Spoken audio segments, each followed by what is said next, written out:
नमस्कार, मेरा नाम डॉक्टर निशिकांत विभूते है। मैं कंसल्टेंट साइकेट्रिस्ट हूँ। आज हम स्किज़ोफ्रेनिया इस डिसऑर्डर के बारे में डिस्कस करेंगे। ये वीडियो कम्प्लीटली एजुकेशनल पर्पस के लिए बनाया गया है, social awareness, mental health awareness के लिए बनाया गया है। ये किसी तरीके का प्रोफेशनल एडवाइस नहीं है। अगर आपको इस डिसऑर्डर के सिम्टम्स किसी में दिख रहे हैं तो आप काइंडली प्रोफेशनल एडवाइस लीजिए, खुद से खुद को ट्रीट करने का कोशिश ना करें। तो स्किज़ोफ्रेनिया ये डिसऑर्डर क्या होता है? स्किज़ोफ्रेनिया डिसऑर्डर ब्रेन के डिफरेंट फंक्शंस को अफेक्ट करता है। कौन से फंक्शंस? जैसे विचार करना, प्लानिंग करना, अपने आप को एक्सप्रेस करना और साथ में बिहेवियर को भी अफेक्ट करता है। ये डिसऑर्डर इंसान के परसेप्शन, मतलब जो दिख रहा है, सुन रहा है, वो सारे परसेप्शंस के ऊपर भी अफेक्ट करता है। तो स्किज़ोफ्रेनिया ये जो डिसऑर्डर है वो कितना कॉमन है? एज पर WHO की वेबसाइट के हिसाब से एक इंसान 300 जन में स्किज़ोफ्रेनिया से सफर होता है। मतलब 1 out of 300 people is suffering from schizophrenia. इतना कॉमन ये डिसऑर्डर है। तो ये डिसऑर्डर कौन से एज ग्रुप में चालू होता है? ये डिसऑर्डर 15-20 साल, ओके, जो एज ग्रुप में child 10th standard 12th standard में होता है या फिर 12th स्टैंडर्ड पास किया होता है, उस टाइम पे ये डिसऑर्डर यूजुअली चालू होता है। तो लोगों को काफ़ी टाइम लगता है कि ये डिसऑर्डर एक्चुअली तनाव से हो गया या फिर 10th का 12th का स्टडीज़ के प्रेशर से हो गया, ऐसे उनको लगता है। लेकिन ये डिसऑर्डर इंटरनली अपने आप तैयार होता है। तो स्किज़ोफ्रेनिया इस बीमारी के कॉमन लक्षण क्या है? यूजुअली ये बीमारी जब चालू होता है तब वो इंसान अकेले रहने लगता है, ज़्यादा बातचीत ना करना, कई दिनों तक घर में अकेले अकेले रहना, खाना भी कम खाना, बाहर का खाना मंगा के खाना, घर के खाने में किसी ने कुछ मिलाया है ऐसा डाउट करना, और कभी कभी ज़्यादा घबराहट, बिना वजह का फियर, और कभी अचानक से गुस्सा हो जाना, बर्ताव में अचानक से कुछ भी बर्ताव कर देना, ऐसे सिम्टम्स स्टार्टिंग सिम्टम्स हो सकते हैं। इसमें सबसे इम्पोर्टेंट पार्ट ये है कि उस इंसान का इनसाइट अफेक्टेड रहता है। इनसाइट मतलब मुझे कुछ तकलीफ है, मुझे दवा की ज़रूरत है, मैं कुछ गलत तरीके से बर्ताव कर रहा हूँ, इसके बारे में उस इंसान की समझदारी अफेक्टेड रहती है। समझदारी कम हो जाती है, उसको समझता नहीं है कि उसकी बिहेवियर एबनॉर्मल है। उसे लगता है कि लोगों में ही कुछ प्रॉब्लम है और उसे खुद को ट्रीटमेंट की या किसी चीज़ की ज़रूरत नहीं है। तो इनसाइट ये सबसे बड़ा इशू स्किज़ोफ्रेनिया डिसऑर्डर में है, जिसकी वजह से वह इंसान डॉक्टर के पास जाने के लिए तैयार नहीं होता। स्किज़ोफ्रेनिया के सिम्टम्स ग्रेजुअली बढ़ने लगते हैं तो प्रॉपर सिम्टम्स भी दिखने लगते हैं। स्किज़ोफ्रेनिया के सिम्टम्स पॉजिटिव सिम्टम्स और नेगेटिव सिम्टम्स ऐसे ब्रॉडली डिवाइड किए जाते हैं। पॉजिटिव सिम्टम्स मतलब नॉर्मली जो इंसान काम करता है उससे कुछ अलग काम करना या अलग बर्ताव दिखाना, ये पॉजिटिव सिम्टम्स हैं।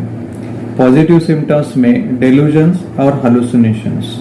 डेल्यूजन्स मतलब ऐसे विचार जो विचार सच्चाई से दूर है, उसमें सच्चाई का कुछ पार्ट नहीं है, लेकिन वो विचार उसके मन में तैयार हो रहे हैं और वो इंसान उस विचार को सच मान के चलता है।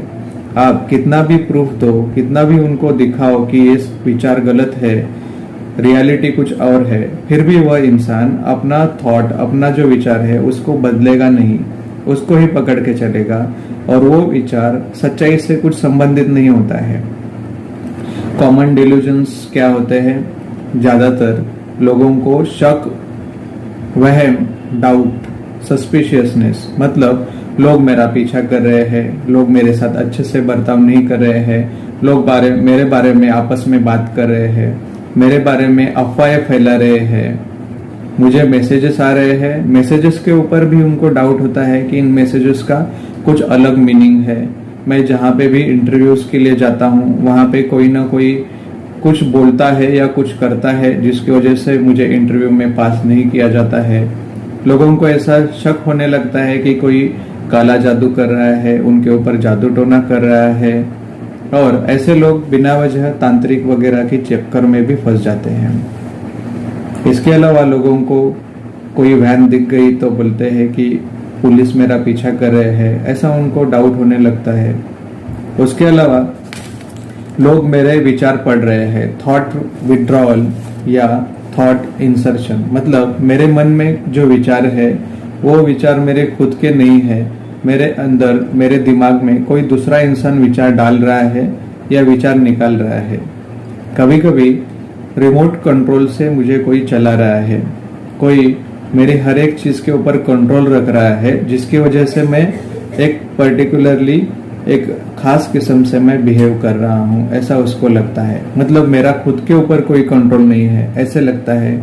कभी कभी शक हो जाता है कि मेरे वाइफ का, बीवी का किसी और के साथ में कुछ संबंध है, जिसका कुछ रियलिटी नहीं है, फिर भी उनको ऐसा शक होता है, इसलिए वो अपने स्पाउस का मोबाइल चेक करते हैं, उनके ईमेल्स चेक करते हैं। इसके अलावा लोगों को ऐसा भी शक होता है कि सीसीटीवी से हमें कोई देख रहा है, जगह जगह पे सीसीटीवी लगाए रहे और सीसीटीवी से कोई हमें देख रहा है, हमारे ऊपर ट्रैक रखा है। कभी लोगों को लगता है कि सामने वाले बिल्डिंग से कोई मुझे देख रहा है। लोग आपस में बात कर रहे हैं तो उनको लगता है मेरे बारे में बात कर रहे हैं, फोन पे कोई बात कर रहा है तो उनको लगता है उनके बारे में बात कर रहे हैं। टीवी में कुछ सीरियल आया तो सीरियल में जो घटना है वो उनके बारे में ही है, न्यूज़पेपर में कुछ आया तो ये अपने से संबंधित ही कुछ है। इसके अलावा कुछ लोगों को वाईफाई से हमारे विचारों को कंट्रोल किया जा रहा है। कुछ लोगों को ऐसा लगता है कि फैन की जो आवाज आती है उसमें से मिला के दूसरी भी कुछ आवाज आ रही है। ये सारे डिल्यूजन्स के पार्ट है। डिल्यूजन्स के अलावा हालुसिनेशंस मतलब भास होना, ये भी एक कॉमन सिम्टम है स्किज़ोफ्रेनिया का। भास अलग अलग सिस्टम्स जैसे आंखों की सिस्टम है, विजुअल हालुसिनेशंस जैसे कोई खड़ा है ऐसा दिखाई देना, काली परछाई यहाँ पे है ऐसा लगना, काली परछाई दिख रही है ऐसा फील होना, कोई इंसान किधर बैठा हुआ है ऐसा दिखना, ये विजुअल हालुसिनेशंस है। ऑडिटरी हालुसिनेशन ये मोस्ट कॉमन हालुसिनेशन है, आवाजें सुनाई देना, जैसे कान में कोई बात कर रहा है, आपस में 3-4 लोग बात कर रहे हैं, मेरे बारे में लोग बात कर रहे हैं कान के अंदर, मुझे कोई इंसान इंस्ट्रक्शन दे रहा है कि तो अभी ये कर, अभी वो कर, ये नहीं करेगा तो तेरा ये हो जाएगा। ऐसे इंटरनली आवाज आके आवाज के बारे में उस इंसान को कभी कभी लगता है कि ये सच में ही कोई मुझे बता रहा है।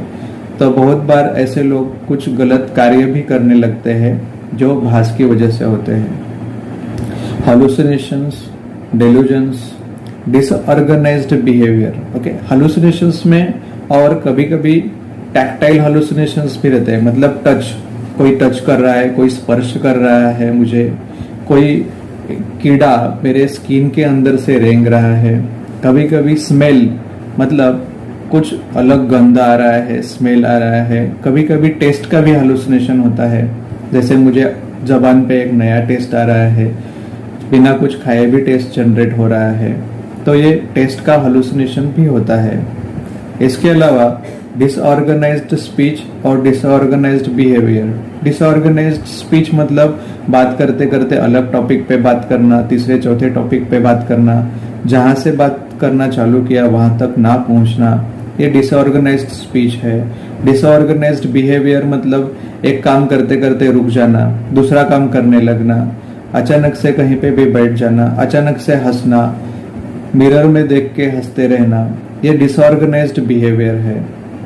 Disorganised speech, disorganised behaviour, delusions, हालुसिनेशंस, ये पॉजिटिव सिम्टम्स ऑफ स्किज़ोफ्रेनिया है।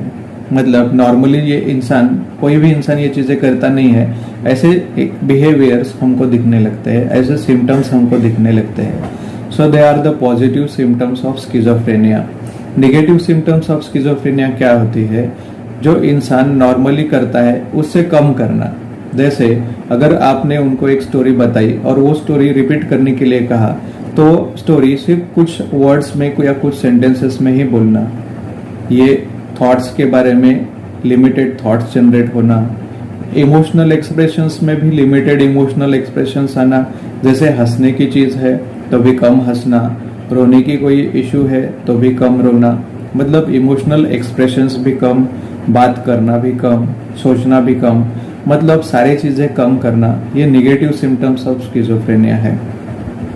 तो ये सिम्टम्स स्किज़ोफ्रेनिया के होते हैं, तो इनको डायग्नोस करना, इनको पहचानना बहुत ज़रूरी है। इनको पहचानने के बाद ही उनको डॉक्टर के पास में लेके जा सकते हैं, तो उसका ट्रीटमेंट भी हो सकता है। ट्रीटमेंट होने के बाद इंसान का बर्ताव काफ़ी हद तक कंट्रोल में आ सकता है, नॉर्मल या नियर नॉर्मल तक लाइफ जा सकता है ट्रीटमेंट की वजह से। तो इसमें ट्रीटमेंट क्या होता है? ट्रीटमेंट मेडिसिन्स होती है, काउंसलिंग होती है, और कभी कभी ECTs करके एक ट्रीटमेंट होती है, ये ट्रीटमेंट होती है। मेडिसिन्स किस तरीके से इस डिसऑर्डर को ठीक करती है?